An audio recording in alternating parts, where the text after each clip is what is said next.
ராமதாஸ் யாரும் செய்யாத தப்பா சார் செஞ்சுட்டாரு சொல்லுங்க. இல்லை, சில வருடங்களுக்கு முன்னாடி பார்த்தீங்கன்னா அவரோட ஃபோட்டோ ஒன்று வெளியானது.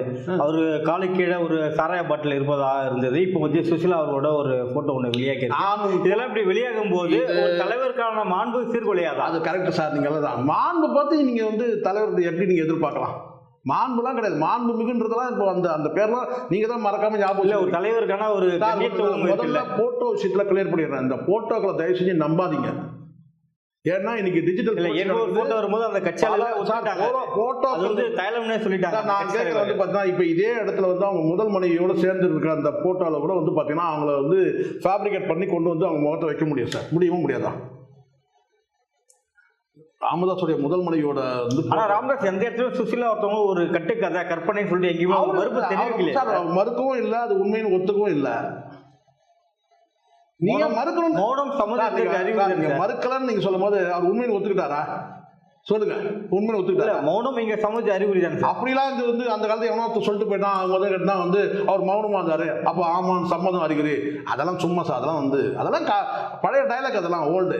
மௌனம் சம்மதத்துக்கு அறிகுறி, எதிரிக்கு எதிரி நண்பன், இதெல்லாம் வந்து எவனோ சொல்லிட்டு போயிட்டான்னு அதையே ஃபாலோ பண்ணிருக்காங்க. எவ்வளோ இப்போ 2026 வந்துட்டு இருக்கிறோமோ வந்து அதான் இப்போ 2 கல்யாணம் பண்ணியிருக்காரு. நான் சொல்றேன், போட்டோக்களை நான் நம்ப மாட்டேன். அதுவும் இன்னைக்கு இருக்கிற டிஜிட்டல் புரட்சிக்கு வந்து இந்த போட்டோக்கள் வந்து ஃபேப்ரிகேட் பண்ண முடியும். நீங்க ஒரு மேரேஜ் போட்டோ நீங்க மேரேஜ் போட்டோ கொடுங்க சார். நான் வந்து அதோட வந்து பாத்தீங்கன்னா ஒரு பிரபலமான நடிகை சேர்த்து வச்சு கொடுக்குறேன் சார். உங்க வீட்டுல இல்ல உங்களுக்கு போல ஆளுங்கள தான் சார் நித்யானந்தாவை எஸ்கேப் பண்ணிட்டாங்க. நான் தான் சொல்றேன், வீடியோ ஆதாரம் இல்லன்னு சொல்லிட்டு யாருக்கு வேணாலும் பண்ண முடியாது. இன்னைக்கு டிஜிட்டல் புரட்சியில வந்து பாத்தீங்கன்னா அவ்வளவு ஒர்க் பண்றாங்க.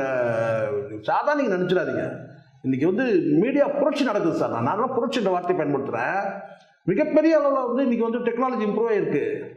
ஒரு காலத்தில் உங்களுக்கு தெரியுமா, ஒரு பிளாக் அண்ட் ஒயிட் போட்டோக்கு 10 ரூபா கொடுத்துட்டு அந்த 10 ரூபா பெரிய பணம் 80ல்.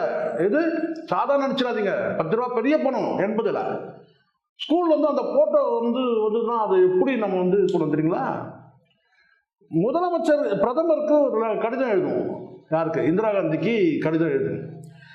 அம்மா உங்களுடைய கொள்கைகளை உங்கள் பின்பற்றி உங்கள் வழி நாங்கள் நடந்து வருகிறோம் சொல்லிட்டு பிரதமர் இந்திரா காந்தி எழுதி உங்களுடைய புகைப்படம் எனக்கு வந்து ஒன்று வேண்டும் சொன்னோன்னே அது தபால் அனுப்புவாங்க. மக்கள் செய்தி தொடர்புத்துறை வந்து அனுப்புவாங்க. அது வந்து சேரத்துக்கு ஒரு கிட்டத்தட்ட ஒரு மாதம் ஆகும்னு வச்சுங்களேன். அது பெருமையாக பார்த்தோம். இப்போ இந்திரா காந்தியோட சேர்ந்து டீ சாப்பிட்ற மாதிரி ஒரு போட்டோ வந்து பண்ணிடலாம். வேணுமா? இந்திரா காந்தி வந்து பார்த்தீங்கன்னா வீடியோ தரேன், போட்டோ எதுக்கு சார்? வீடியோவே